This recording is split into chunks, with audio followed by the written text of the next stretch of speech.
Good afternoon, everyone, and thank you for joining us live again here on the African Reform Movement channel, where we discuss everything to do with African reform with an emphasis on Ghana. As always, I'm your host, Uche, and we have Dr. Nee and Udako ready and raring to go. So, if you're with us for the first time, thank you very much. As always, I'm just going to take you through some of these social media handles. They are there at the bottom of the screen here. If you don't have an opportunity to write them all down, don't worry. They're contained within the description box. I'll just put it up to draw your attention to it. Okay. Make use particularly of the website, Sankofa Africa, where Dr. Nee has a number of articles on there where he goes more in depth into certain things. Okay. He also has a number of books. Dr. Nee, just reel off some of the books that you've got on your bookshop. First is the Fifth Republic. Mm-hmm. Constitutional reforms to rescue, resuscitate, and restore Ghana. Mm-hmm. Then we have the First State Charter. Mm-hmm. Then we have Whip Note Africa. Then we have Tetekwashi, The Star to Follow. And then we have Histories on the Move. And then we have, what's the other one? Afrimocracy. Okay. Democracy brewed in African port. And then I think the seventh one is Ghana Muntie. Okay. So I've done well. You've done very well. You've done very well. Absolutely. So there you have. Those are some of the amazing titles that you can find at this particular bookshop. Do make use of them because they'll help you to understand the way Dr. Nee thinks and why. Okay. So very, very important. Get those books whilst they are still there. Okay, so today... And you can find the books also at the Ghana Association of Writers in Roman Ridge, Accra. So the Ghana Association of Writers.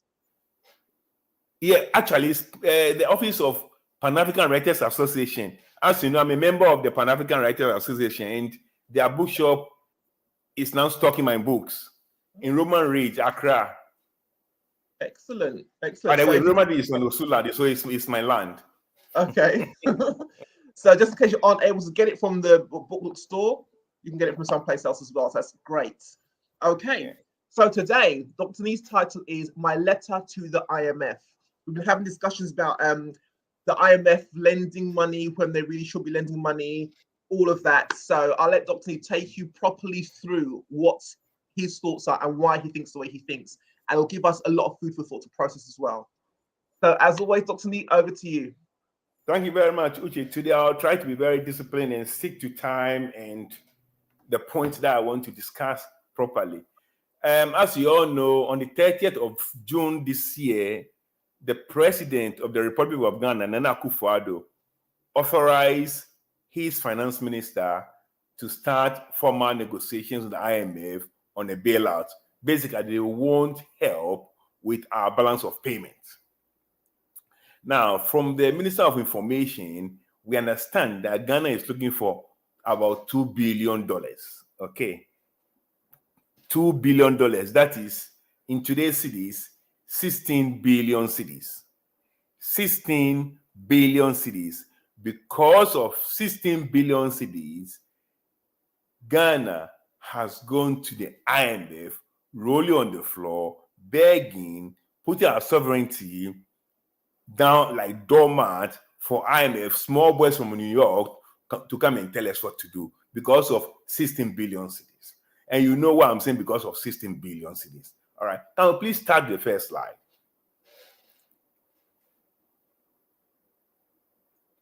IMF-Ghana relationship. Now, the IMF-Ghana relationship is akin to a doctor-patient relationship, okay? IMF is the doctor, Ghana is the patient. Now, next slide. IMF failure. And this is not only to Ghana, but to the whole of Africa, okay? If a patient comes to you 16 times with the same illness, then you have failed. IMF needs to take its job seriously. And that's one thing I'm going to tell them in the letter.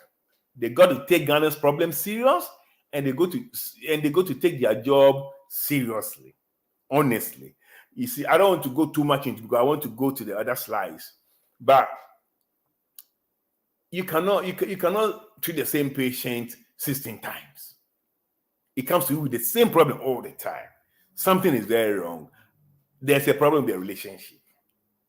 Somebody is benefiting from the frequent visits. We do it in medicine. We do that. If a patient comes to you and, I'm doing fee for service, for instance. Okay. All right. Let me put it this way. In Australia, we work in 3 different categories. Fee for service, that depends on the number of patients because you charge each patient. So if you see 30 patients, you charge 30 times. If you see 40 patients, you charge 40 times. Sometimes some patients, you charge them what you call bulk billing. The government pays you and don't charge the patient out of pocket. Sometimes you charge some patients out of pocket. That is, you charge them extra money on top of what government gives you. But fundamentally, the number of patients you see will determine the money that you take home. Then we have those who work on sessions. So you come to an arrangement with a hospital and they will pay you so many dollars for so many hours or so many dollars per hour. So in the hour, it doesn't matter whether you see 1 patient or 50 patients, you will be paid the same amount. And then we have those who are salaried. They are owned by the hospital. Okay, they are paid by hospital on monthly salary basis. Okay, and they have to do whatever. Okay, I do the first 2, a combination of the first 2. I charge patients at times, in some cases, and also I work sessions in some cases. So I work for myself. I charge patients and I work sessions. So I get paid per hour. Now, if you understand the various ways you can work, you understand the IMF's behavior. Because if you are doing fee for service, probably earn more money than all the 3 categories. But it comes with risk, because if you don't see many patients, you don't get much money. For IMF, the more patients he sees, the more money he gets. So Ghana announces on the 30th or whatever that is going to start negotiation for IMF, and they were there within a week, because the more patients they get, the more money they make. So you can go there 50 times, they actually don't care. Sometimes I see a patient, anyway, next slide. I don't want to go into my personal practice. Fundamentally, correct treatment depends on correct diagnosis.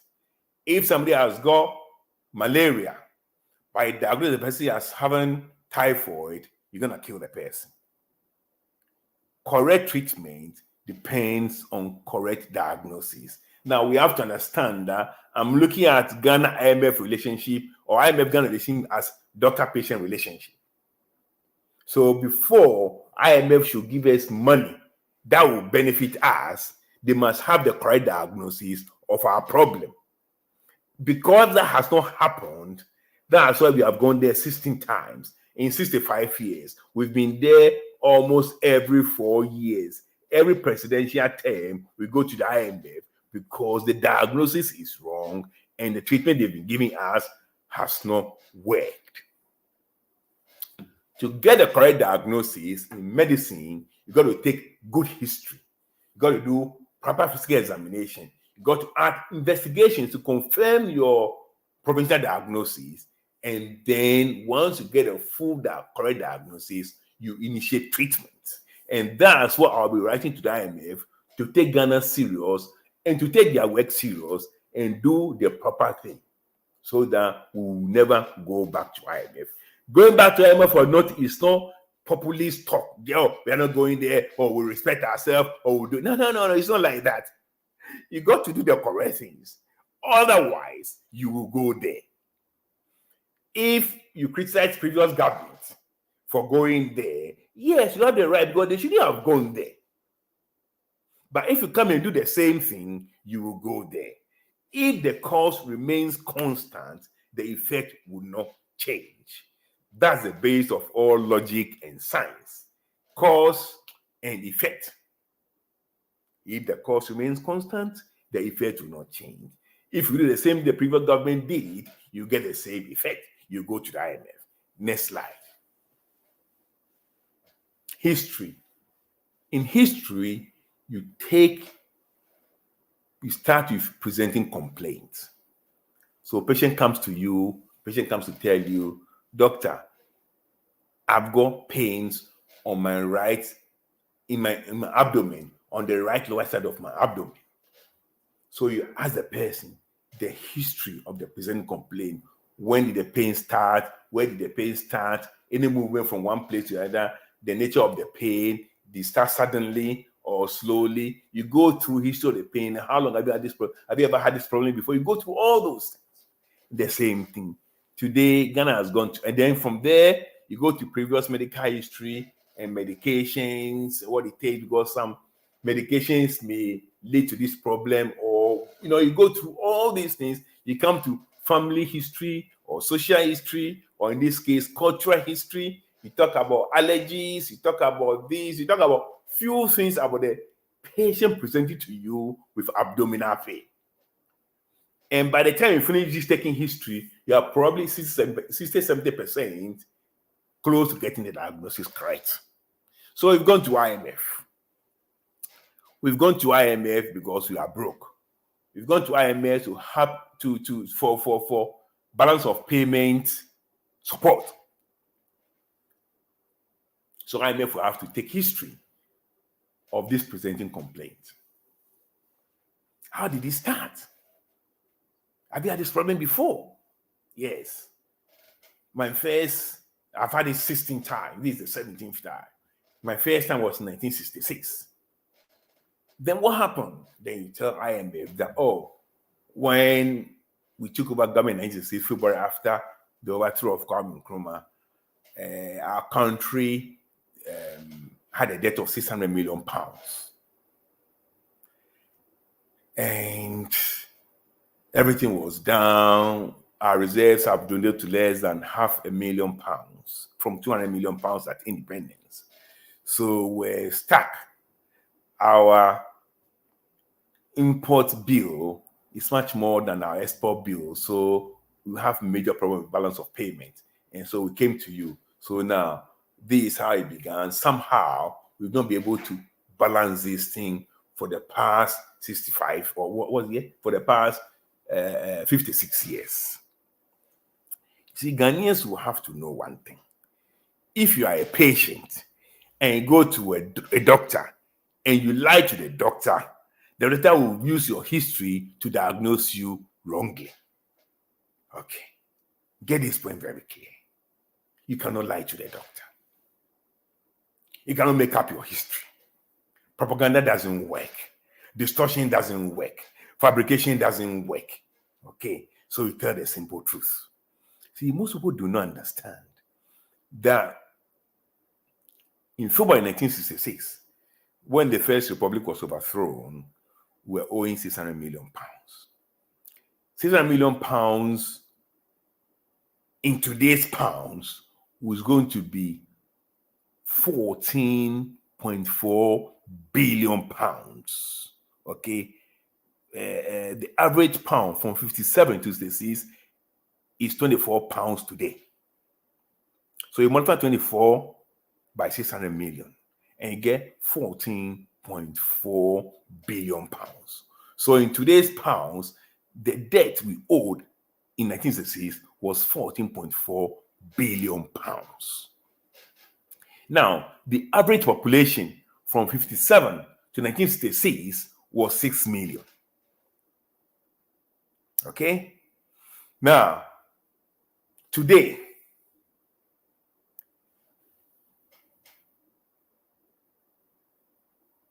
our population is 31 million. The average population from 57 to 66 was 6 million.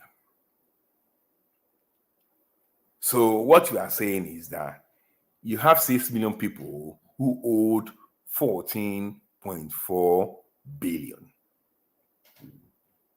in today's world. So each person owed 2,400 pounds. Okay? Today, we are owing about 390 billion. in pounds terms is 39 billion pounds. So today, we owe 39 billion pounds for a population of 31 million. So as we speak today, each person is owing 1,250 pounds. Okay. In 1966, each person was actually owing 2,400 pounds. What I'm saying is that per capita, we're owing more in 1966. So that's how the problem began. That's the history of the presenting complaint, the bankruptcy, the indebtedness. Okay. So now, once we know how it started, now we can see why it's been perpetuated all these years. We've been there 16 times. We have not fixed the problem. The cultural history. Now, this is a country. This is a country where nobody lives within his means. Everybody lives beyond his means. We say we don't live on our salaries. We are magicians. You know we are not magicians, don't you? You know we are thieves. We are liars. We steal. We are corrupt. You can't live beyond your means. We know that. And we take it into government because government reflects community attitude. The people in government, you elected them from among the community. They are no different.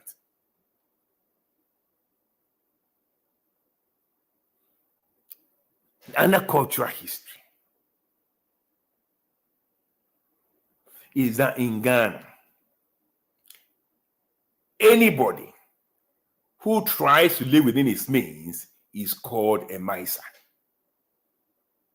Anybody who tries to do that is called a miser. We like people to steal our own money, go to church, pour the money out there in church, come to funerals, spread there. Then he's a generous one. In effect, we eat our hospitals, in our schools, in our churches, and at funerals. That's what happens. That's what happens. In Ghana, if you get a position and you do not appoint it doesn't matter what level. As long as you have the power to appoint, you have to appoint your family members. Otherwise, you are a bad person.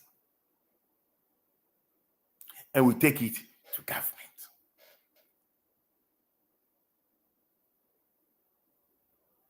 Your own wife will even insult you. Ma Bononi is a country for you.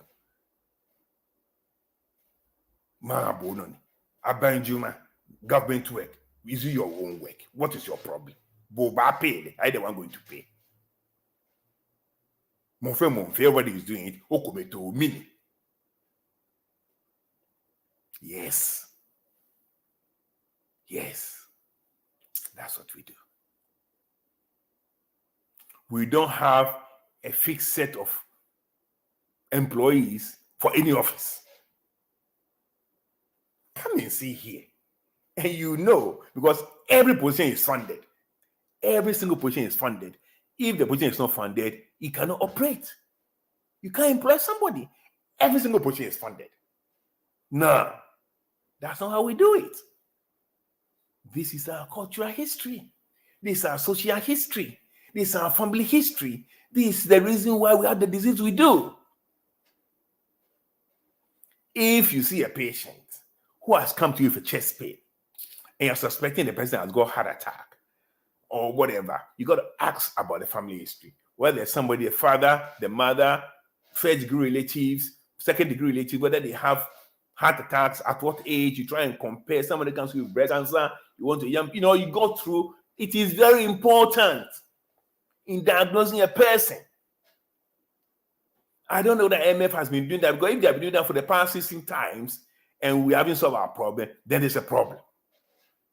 We need to look at ourselves. Our problem is largely cultural. We don't live within our means.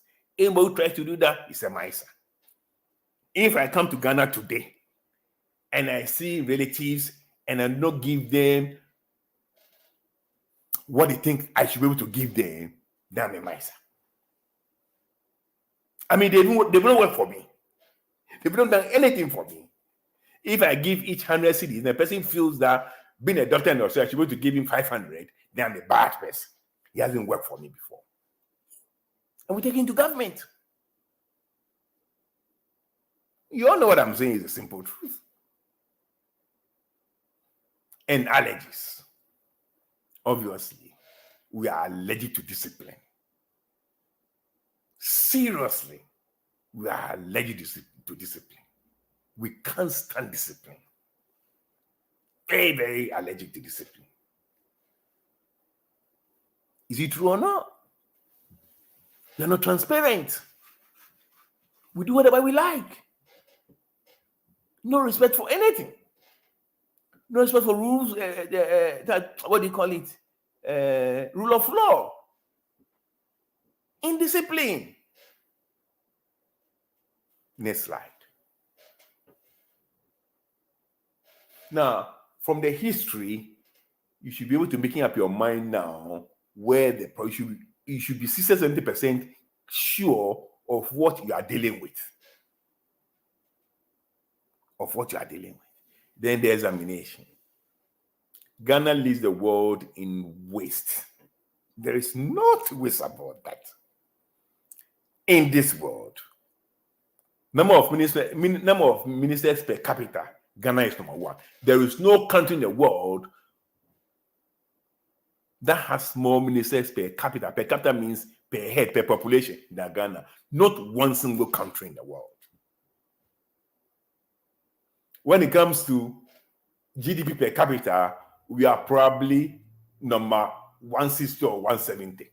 That is the amount of money, the total economy divided by the population.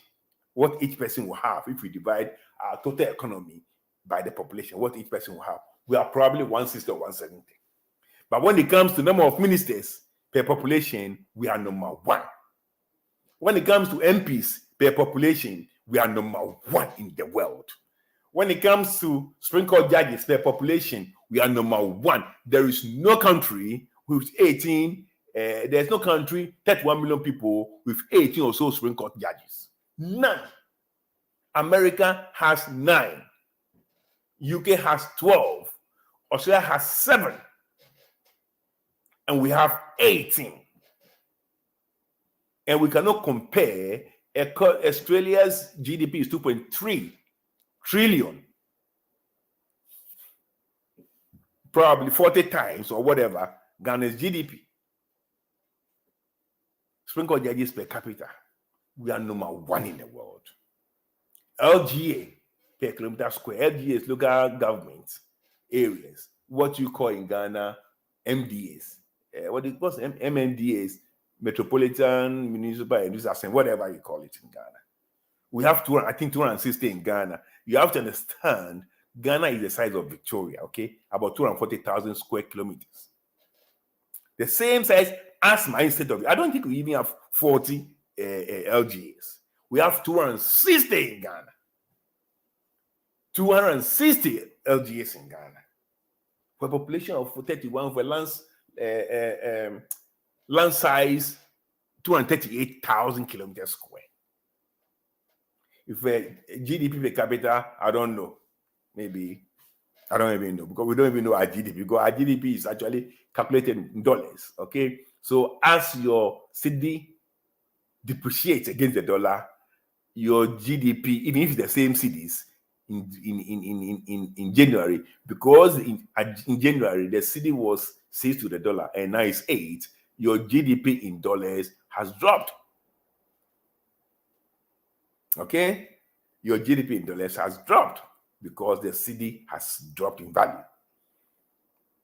Look at the number of 260. 260 LGs in that small country. You are number one in the world. Office of the President. Here, Office of the Prime Minister has less than 100 workers. In Ghana, it's over 1,000 and counting.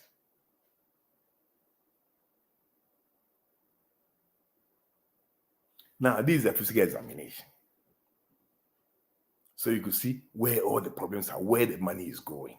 Why you are trying to confirm the history you've been given. Why all the time we're having problems balancing our books. So you have to do physical examination to see where the money is going. So after physical examination, now you've come to almost 80% sure of your diagnosis. You need something to confirm. If you believe that this person who has come to you with pain in the right lower quarter of your belly is appendicitis, and you want to confirm, you do a CT scan or you do an ultrasound to make sure there's appendicitis. Clinically, you've made up your mind that it's appendicitis. You just want to be sure that you don't open up somebody and get it wrong. So you do a CT scan to confirm. Investigations, please. Next slide.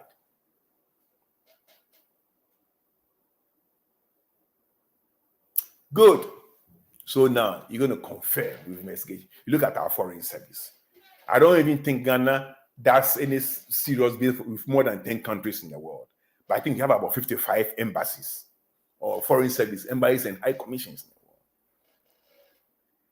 world. Too much for a country like Ghana. It's all job for the boys. Then you want to investigate. So you want to investigate how we can cut costs from foreign service.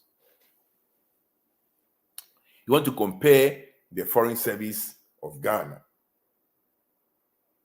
to an equivalent country in terms of population and size of economy, GDP.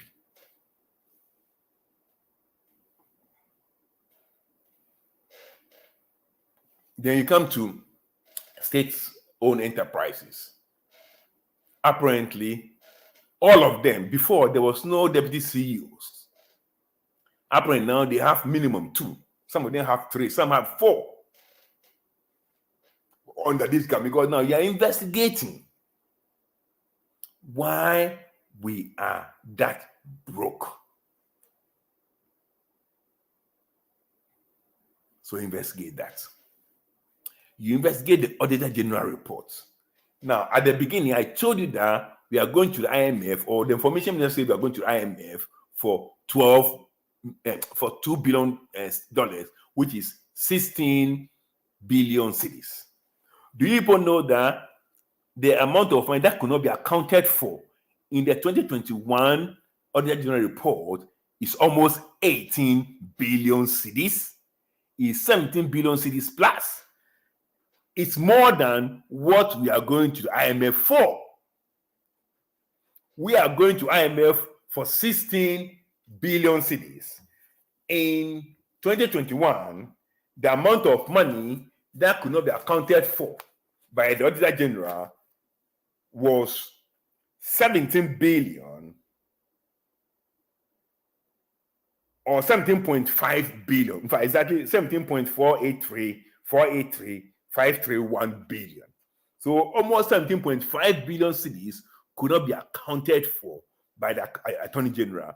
And we are going for 16 billion.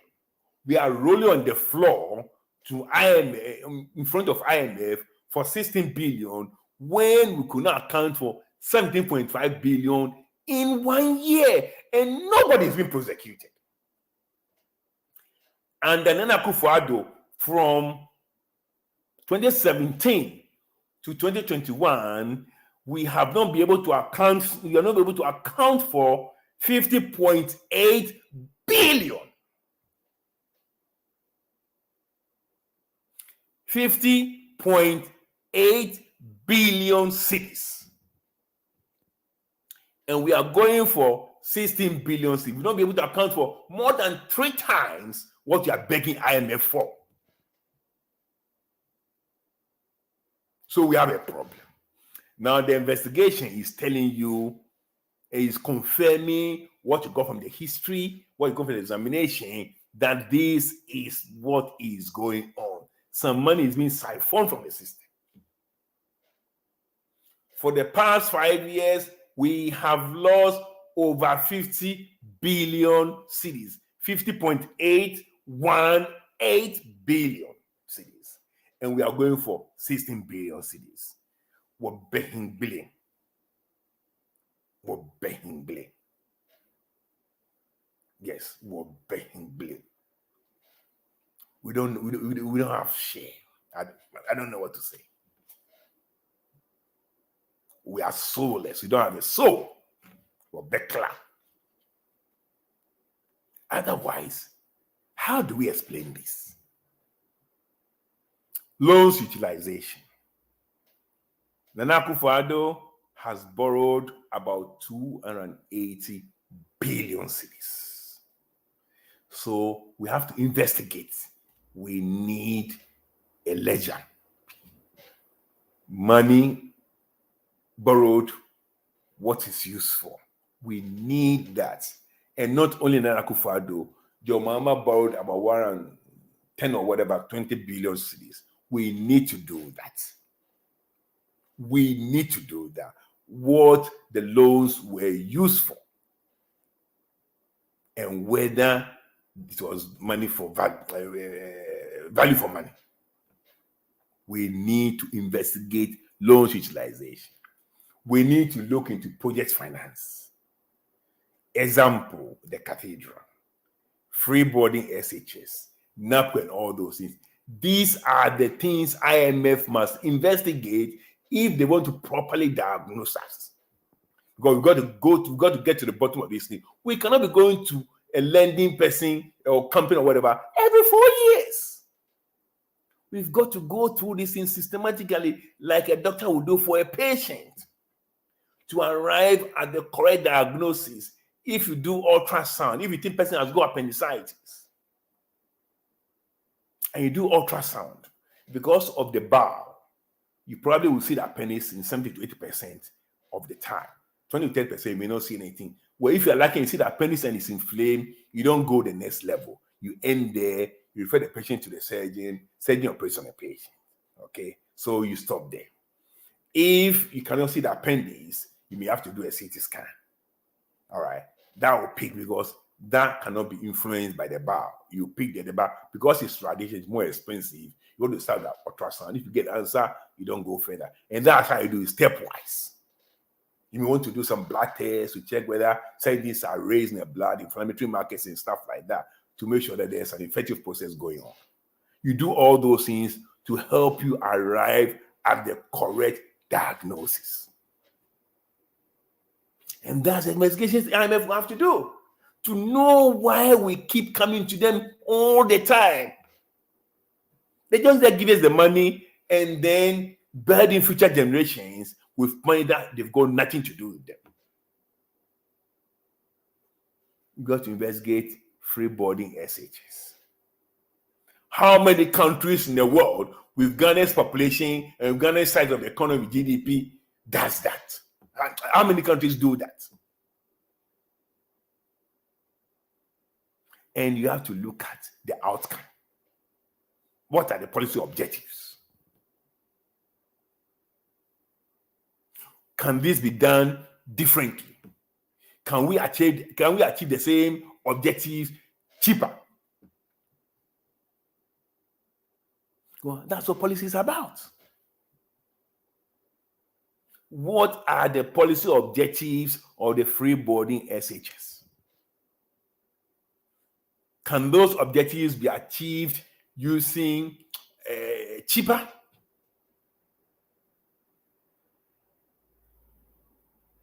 You got to investigate. What do you call them? IMF will have to understand the mindset of these people. They think about the next elections, not the next generations. when this free SHS matter came up, I remember that somebody wrote on Facebook that, oh, it's a good move because, the average age of completing SHS is 18. People go to SHS at the age of 15, they finish at the age of 18. So if they have it for free, then they are going to vote for Nana Akufo-Addo. So for them, it's all politics. The same way they talk about the creating the new regions and creating districts. Oh yeah, once again, they vote, but it didn't happen. And obviously, Nana Akufo-Addo got more than 53% in 2016, and he got 51 or something in 2020. So obviously, he did not reap anything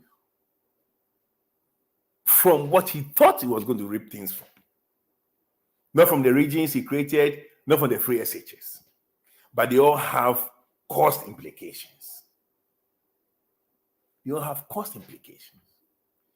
IMF will have to investigate these things to see where the problem lies, because we cannot go to them every 4 years. So now, after IMF has gone through everything, what was the diagnosis? Can you please see the next slide?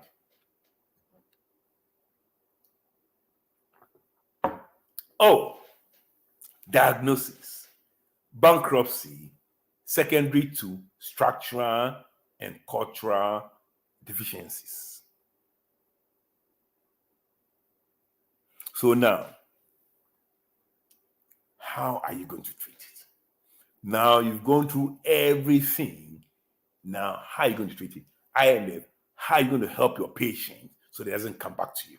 I know you are in business for your shareholders, but this is too much. How are you going to help your patients? Can we see the next slide, please?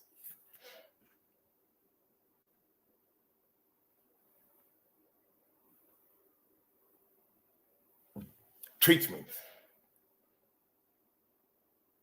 So, treatment, rescue. This is acute emergency. You got to do it now. And that means you have to do that now. IMF, tell Ghana government to do that now. Massive cut of waste. Reduce number of ministers. Stop the cathedral. Stop free SHS, free body SHS. Stop NAPCO.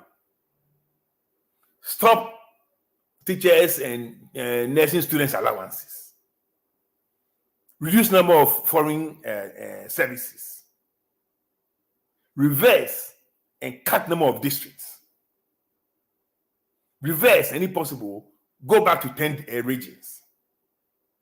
Acutely, we have to rescue the situation. And IMF, you have to put it to them that this is the way to go, otherwise you don't have your money. These are the reasons why you have the balance of payment problems. You're overspending, you are spending more than your means. And you got to cut the waste. Then resuscitate. That is urgent. That will have to happen, but it's not going to be now because it's embedded in the constitution. The structural problem is in the constitution. You've got to change the constitution. You see, now that Boris Johnson has resigned, people are saying that, oh, we need to have the parliamentary system, Westminster system.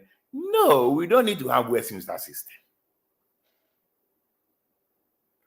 In South Africa, apart from Mandela, no president has served his full term. Mbeki was recalled by the party. Jacob Zuma was deposed by the party. And Cyril Ramaphosa will not finish his term because they have a constitution that gives the power to appoint and disappoint the president to the party. Yes, you have to understand constitutional design. We just don't run and appoint or go this and go that because someone else. We have to have a system that would make sure that the president, the head of state, is not equal to the state. There are many parliamentarians, there are many people in MPP who really do not like what is going on. Some of them are beginning to talk now, but they don't have the power. So we need a new constitution. You see, but this is something that we cannot do tomorrow. It's urgent, but it's not super acute emergency because it's structural. We need to change it in the way that will save us. We need to change Parliament. We need to change Parliament because you see what happened in Parliament. It's purely partisan. We got to change Parliament. We have to have a Parliament 100% of independent candidates.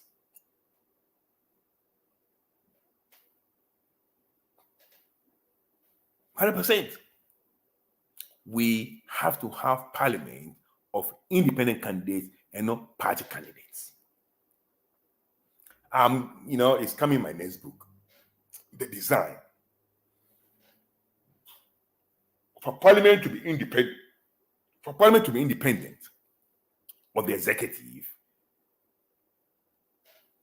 you got to be independent candidates. Because we have seen it hasn't worked. It hasn't worked. What we have there hasn't worked. It's only an insane person who will do the same thing and expect different results. Cause and effects. If the cause remains constant, the effect would not change. We've seen it from 1992 up to now. We need a new form of parliament. And if it's not going to depend, or if it's not going to be partisan, it's going to be independent, well, there'll be no pressure from any incumbent on the electoral commission to increase the number of parliamentarians because it's not going to be based on parties. So that if we fix the number of parliamentarians at 100, no president will come and want to change it because the MPs will be independent anyway. You don't be coming from any party. How this will be designed will come in my book, my new book that I'm going to release. I'm not going to go into details here. And then not only that, we're going to fix the number of ministers to 25. We're going to fix the number of members of Supreme Court to 9. We're going to fix the number of districts to 55. We're going to fix the number of regions or states to 8 to 10% of the population. So you're going to have more than 11. We put all these things there and nobody can change.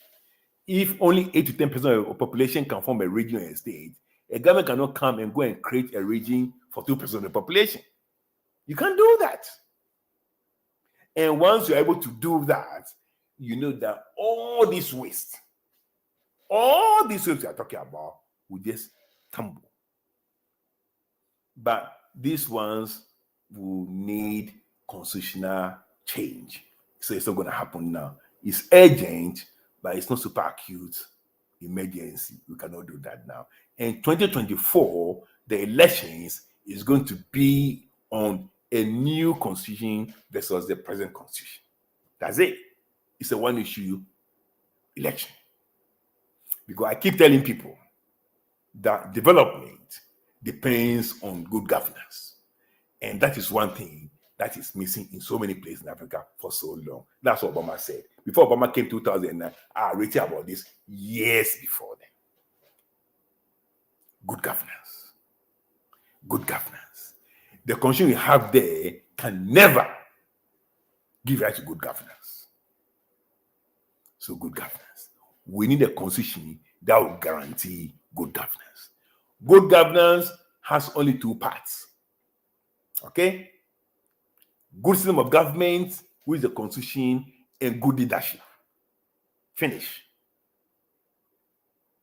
So if you have bad leadership, like Nana Akufo-Addo, or bad leadership, like John Mahama, and bad constitution, you go to IMF. It's as simple as that. If the cost remains constant, the effect will not change. And that's the problem we have. And now, to restore Ghana to the Ghana we had just before independence, we need is cultural. We need to reform our mindset. And that's why we have the reform movement, to reform the mindset, the cultural part, to try and live within our means as people. And that's the only way we can take into government. To question people when they spend beyond what they're supposed to earn. To question people. If you're a pastor and somebody comes to give you a car as a gift, you got to question him. The person will have to bring his tax returns to you to see how much tax he's paying before he can buy a car and give it to you for free. Yes. We've got to change the mindset. The church is as corrupt and rotten as the general society, because that's what you should expect. The church, like the government, is a reflection of community. So we've got to reform the mindset. Otherwise, you're not going to go anywhere too soon. We got to reform the mindset. That will be an ongoing thing. But without that, it's like you're pouring water into a broken jar. The IMF has been pouring water into Ghana's broken jar. Before what they pour into Ghana will be meaningful, we've got to seal and make sure that the jar does not leak. Anything short of that, we'll go the next. We'll move to the 18th visitation. It's a disgrace that we have a country, we have a government that under its rule, we have lost, or we cannot account for, over 50.8 billion cedis. But now it's going to IMF to borrow 16 billion. And the funny thing is that the alternative government or the opposition is saying that, no, you should have gone earlier. They are not challenging all these things that have led us there. They say, no, you should have gone earlier. They're also doing politics with this. When what they should be talking about is proper history, proper examination, proper investigations, and give solutions to our problems to stop us from going there. But can they do that? No, they don't know any better. They believe that every government has got a right to overspend. And when it's in trouble, you should run to IMF earlier. That's a solution. That's a solution. Their solution has never been to living within your means. John Mahama campaigned for 2020. He never said what he was going to do differently. That, no, if you vote for me and I come this time round, I'm not going to have around 20 ministers, or I'm going to have these. I'm not going to do that. No. He said, oh, I've learned my lessons, and I'm going to, but I never told anybody what he would have done differently. And he wants to come again, to come and continue the same. Because they don't even know that the problem is structural. They don't even know the problem is cultural. So far as they are concerned, you have the right to spend, you have the right to borrow. When you're in trouble, go to IMF. Brothers and sisters, this is what I'll be writing to the IMF in detail and telling them that they have failed Ghana. They have failed Africa for misdiagnosing, deliberately or whatever, our problem, and to give solutions that will not work.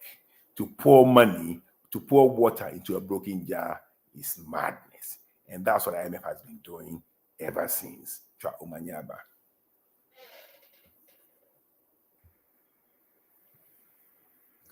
Thank you for that, Dr. Nee. That was a very thorough, comprehensive breakdown. I was really shocked. I was writing down here 50.8 billion is unaccounted for. That's crazy. Yeah. They've lost 50.8 billion. Yes. And so I actually went to the site. I physically calculated year by year. 50.818,199,859 billion. In terms of pounds, is over 5 billion pounds. That can be accounted for. and we are going for $2 billion. We are going to beg for $2 billion.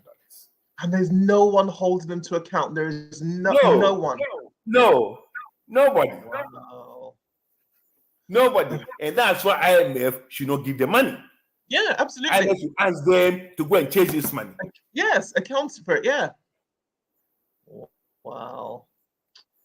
Anyway, let's get on some of the comments and stuff. Okay, Shika says that there's so much wrong with our system, mindset, values. What you're saying is true. Oh, yes. She also added, we are shameless, you know. Absolutely shameless. You siphoned 50.8 billion, and you're going to beg for 16 billion. Yeah. We are shameless. Doesn't make sense. And the opposition is saying that, oh no, you should have gone earlier. That's their solution. Even that, as a solution, that doesn't make sense. That doesn't make sense at all. Yeah. Ed Metal says, interesting factual analysis about causes to our debts. What's the way forward? Will the government listen to suggestions from the masses? Now, before you answer, Labi has said, the government won't listen to the masses because the constitution has made the government more powerful than the people. The government acts as a superior over the people. Yes, the president, the head of state, is the state. That's the constitution. So now we have a system in Ghana that we have a president more powerful than the president of America. Even in America, they try to impeach Trump. In Ghana, no way. You can't do anything about it. He appoints everybody, like Trump appointing state governors and city mayors. That's what happens in Ghana. He appoints everybody. Mm-hmm. Tomorrow, he can decide that he's creating new ministries. America has only 16 ministries or something like that. No, he can't change it. He can create any number of ministries he wants.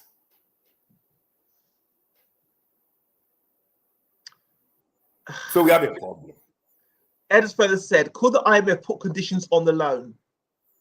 And finally, is Nee saying IMF is part of Ghana's problem?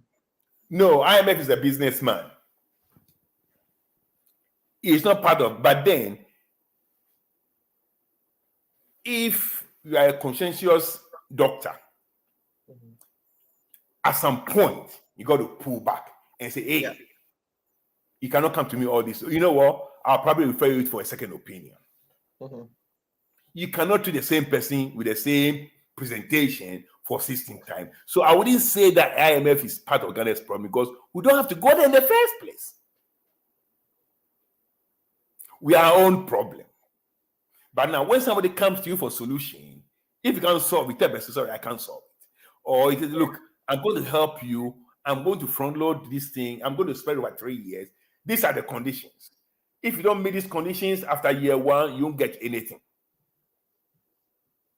But IMF can only do that after doing thorough history, thorough examination, thorough investigations to know some of these problems. And then say, okay, I can see these are the reasons why you come to me all the time. You cannot continue this way.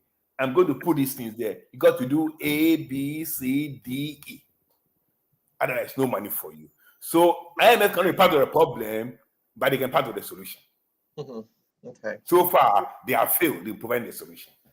Okay. Oh no, sorry, wrong one. Shika says, what Nee's saying is common sense, but I wonder why the government isn't able to figure out any of these basic ideas. Well, we have good doctors and bad doctors, don't we? True. Everywhere. So you can go to a doctor who will give you quack answers, and another person will give you a simple answer. Oh, didn't you all go to the same medical school? Well, I can talk for him.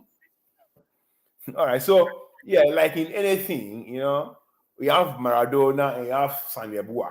You have Pele and you have Tanko Ayuba. So it's not simple. What I'm saying is not simple. Trust me. If it were, others would have said the same. But I've been saying this for 22 years. If you go to my Facebook, you see all these things there. These are not new things. Mm-hmm. You see all these things in my book. They are not new. I'm not saying it because of Ghana going to IMF today. I've been saying it for years. Now people are saying that, oh, good governance is good economics. Where did you learn that? I've been telling you forever that good governance depends on good system of government and good leadership. I've been saying this forever. And there's no way of escaping it. And African gets and say, oh, our solution is continental government. Who told you that? Who told you that? Your solution is good governance, not more government. How does making Ghana and Togo one country solve our problems? How does that work? I mean, the Gokos and Ashanti were amalgamated to create Ghana. Okay, so we've had an example of 2 in 1. Has that solved anything? Has bringing Ashanti into the Gokos colony to become Ghana solved anything? So how does bringing Togo to be part solve anything? Or Ivory Coast solve anything? But we refuse to think. The rhetoric, the populist talk, the foolish talk. That's all. Okay, we've got a new commenter here. Ni Lante Bruce is the first time I've seen this person online. It says every Ghanaian should hear this.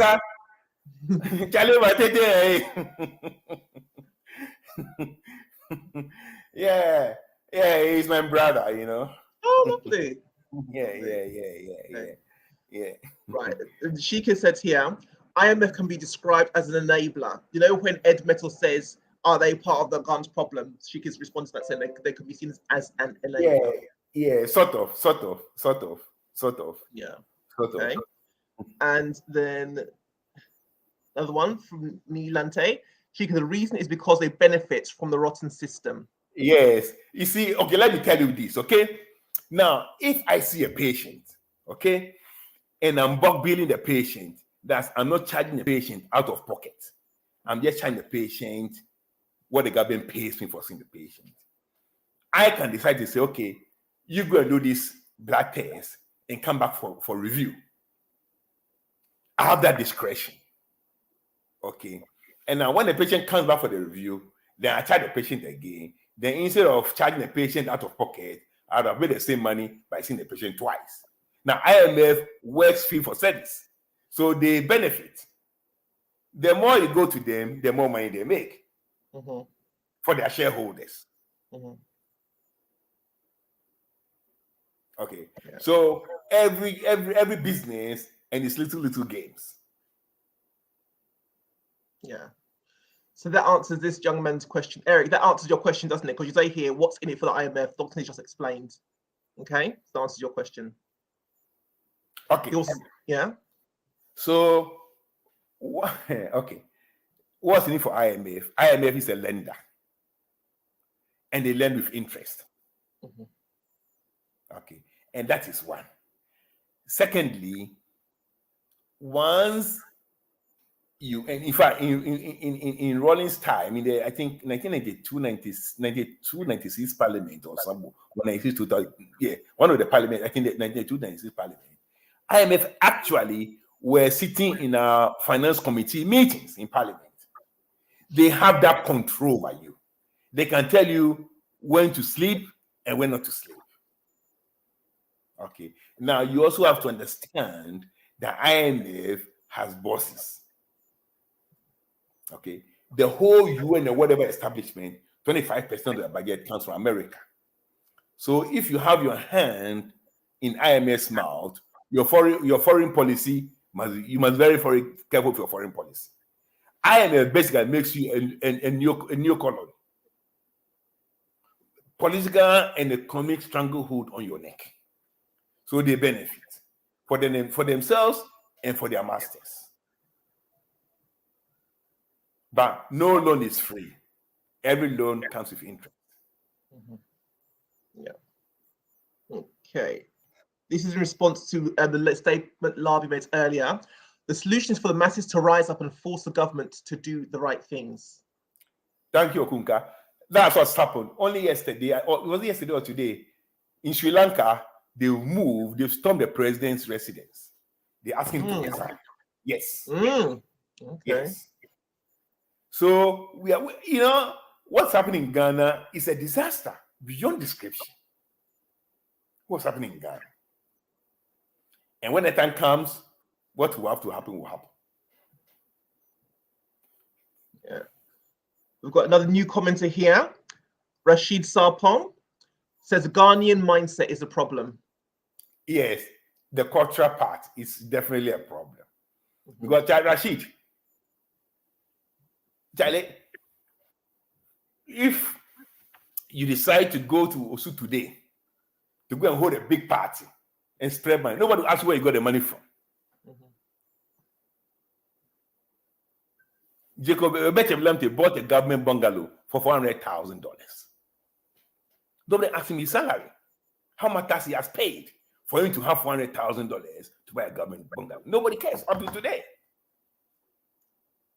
So the mindset is a problem. And Dante agreed. He says you nailed it right on the nose, Rashid. And then Yes.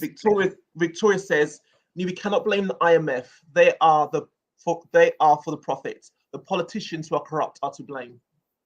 Yes, the corrupt politicians are to blame. The docile masses are to blame. The wrong mindset is to blame. So we know that the constitution that gives so much power to the politicians is to blame.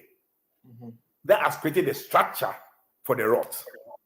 And the politician had decided to take advantage of every single weakness in the constitution. And until we take away that structure problem, they're not going to go anywhere too soon. The IMF can impose certain restrictions on the structure, but it cannot change the structure because it's a constitutional thing. And that's why you and I will have to make a new constitution the focus of 2024. It must be a de facto referendum on the constitution. And that's why, you see, people say, oh, one friend of mine was saying, need a duopoly. I said, no, Ghana is not a duopoly. Ghana is not a duopoly.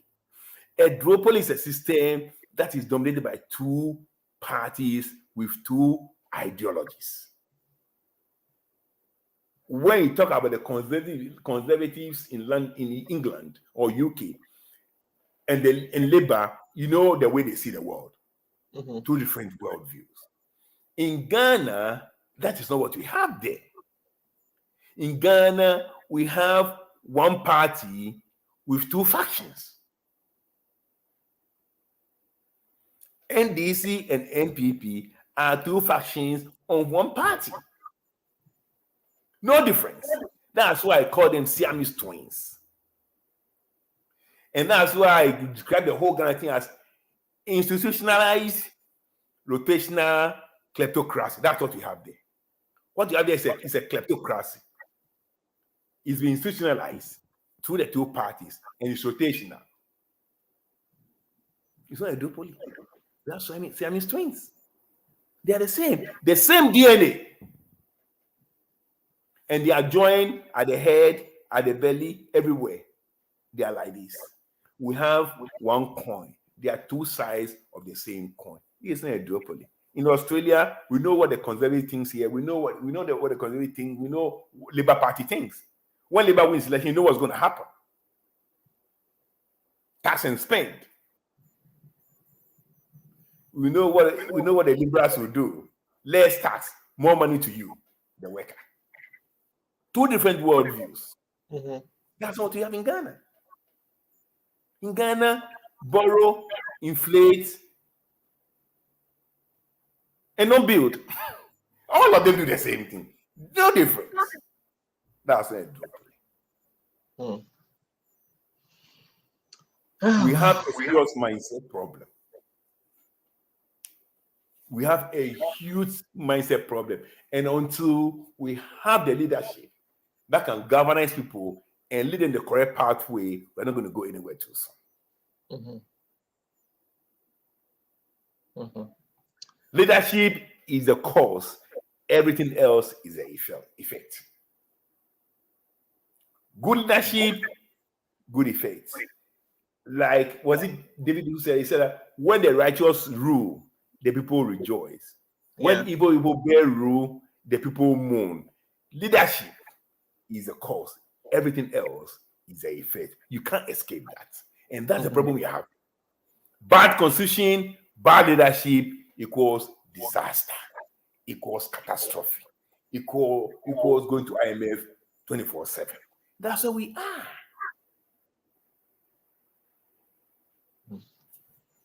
Okay, final comment just from Victoria. She says accountability is lost in Ghana. It's not been in Ghana.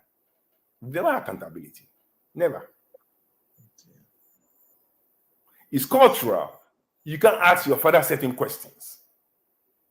So when you go into power, you can't ask your father certain questions. Yeah, very true. You true. can't ask your younger brother certain questions. I'm the oldest boy. My younger brothers cannot just ask me any questions. I mean, they can because I don't mind. But generally, they will think very carefully before they will ask the older person certain questions. You can't challenge. Yeah. It's a cultural problem. Yeah. So we need a whole new mindset. That's why you need the African reform movement. Very true. That was wonderful. Thank you, everybody who contributed with your questions. Really appreciate that. Thank you, Dr. Nee, as ever, for really breaking something down in a way that people can walk away and understand. I'll give them food for thought. It was an excellent presentation. Thank you very much. Thank as you very always, much. Same channel, same time, same day. So we'll see you again next week, 12 o'clock UK time, and then you adjust it to whatever your zones are. Okay, thank you for joining us. Enjoy the rest of your day. Bye-bye. Bye, everybody.